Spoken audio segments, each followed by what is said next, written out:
जय श्री विश्वकर्मा भगवान की। स्वागत है आपका आज के इस विशेष वीडियो में, जहां हम जानेंगे भगवान विश्वकर्मा की महिमा, उनकी अद्भुत कथा और उनकी पूजा का महत्व।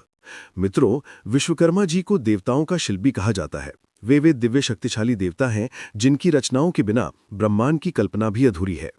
कहा जाता है कि भगवान ब्रह्मा के मानस पुत्र के रूप में प्रकट होकर उन्होंने सृष्टि के निर्माण में अपनी अहम भूमिका निभाई। यही कारण है कि उन्हें वास्तुकला, कला, शिल्प और तकनीक का प्रथम ज्ञाता माना जाता है। प्राचीन ग्रंथों में वर्णन मिलता है कि जब ब्रह्मांड की रचना पूरी हुई तो देवताओं को एक ऐसे दिव्य शिल्पकार की आवश्यकता पड़ी जो उनके लिए महलों, नगरों और अस्त्र शस्त्रों का निर्माण कर सके। तब भगवान विश्वकर्मा ने अपने अद्भुत ज्ञान और शिल्प कौशल से देवताओं के लिए दिव्य लोकों का निर्माण किया।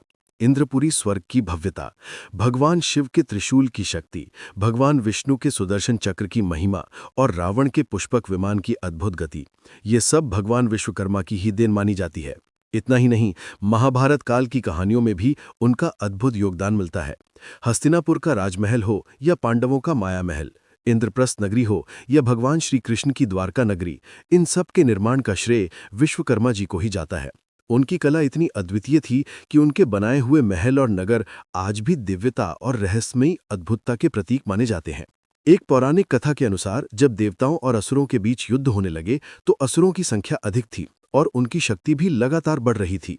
देवता कई बार हार गए और परेशान होकर इंद्रदेव ने भगवान विश्वकर्मा से सहायता मांगी। तब विश्वकर्मा जी ने अपने शिल्प कौशल से ऐसे अद्भुत अस्त्र शस्त्र बनाए कि देवताओं ने असुरों को हराकर विजय प्राप्त की। यही कारण है कि देवताओं ने उन्हें अपना शिल्पी और रक्षक माना। भगवान विश्वकर्मा केवल देवताओं के लिए ही नहीं बल्कि मानव जीवन में भी महत्वपूर्ण माने जाते हैं। हर एक औजार, हर एक निर्माण, हर एक मशीन उनके आशीर्वाद का प्रतीक माना जाता है। यही कारण है कि भारत में हर साल भाद्रपद या आश्विन मास में उनकी पूजा बड़े उत्साह के साथ की जाती है।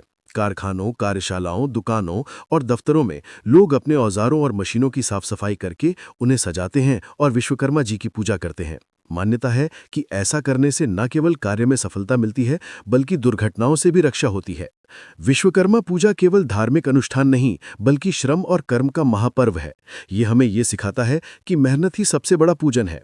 कोई काम छोटा या बड़ा नहीं होता। हर एक श्रमिक, हर एक कारीगर, हर एक टेक्नीशियन और हर एक इंजीनियर भगवान विश्वकर्मा की संतान की तरह है। जब वे अपने श्रम को श्रद्धा और ईमानदारी से करते हैं तो वही श्रम पूजा बन जाता है। इस दिन सुबह स्नान करके भगवान विश्वकर्मा की प्रतिमा या चित्र स्थापित किया जाता है। फिर औजारों और मशीनों को धोकर साफ करके उन पर फूलमाला चढ़ाई जाती है। दीपक जलाकर प्रसाद अर्पित करके मंत्रों का जाप करके उनसे आशीर्वाद मांगा जाता है। माना जाता है कि इस दिन यदि कोई अपने औजारों और साधनों का आदर करता है तो भगवान विश्वकर्मा उस व्यक्ति के काम में उन्नति, समृद्धि और सुरक्षा का आशीर्वाद देते हैं।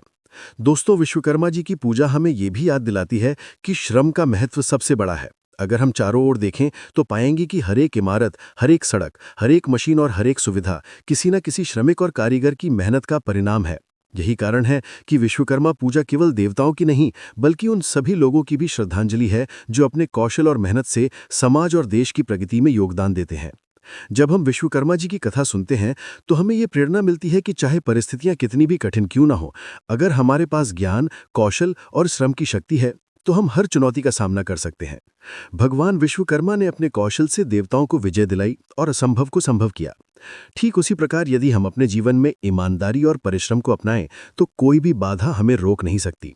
अंत में यही कहा जा सकता है कि भगवान विश्वकर्मा केवल शिल्पी ही नहीं बल्कि श्रम और कर्म की शक्ति के प्रतीक हैं। उनकी पूजा का संदेश यही है कि हम अपने काम को ईमानदारी, श्रद्धा और निष्ठा से करें। कर्म ही पूजा है और श्रम ही सबसे बड़ा धर्म है। तो इस विश्वकर्मा पूजा के अवसर पर आइए हम सभी संकल्प लें कि अपने काम को पूरी निष्ठा और ईमानदारी से करेंगे और समाज के निर्माण में अपना योगदान देंगे। और दोस्तों, अगर आपको ये कथा अच्छी लगी हो तो वीडियो को लाइक जरूर करें, अपने मित्रों और परिवार के साथ शेयर करें और हाँ, चैनल को सब्सक्राइब करना बिल्कुल मत भूलिएगा। नीचे कमेंट में जय विश्वकर्मा भगवान की लिखकर अपनी श्रद्धा जरूर प्रकट करें।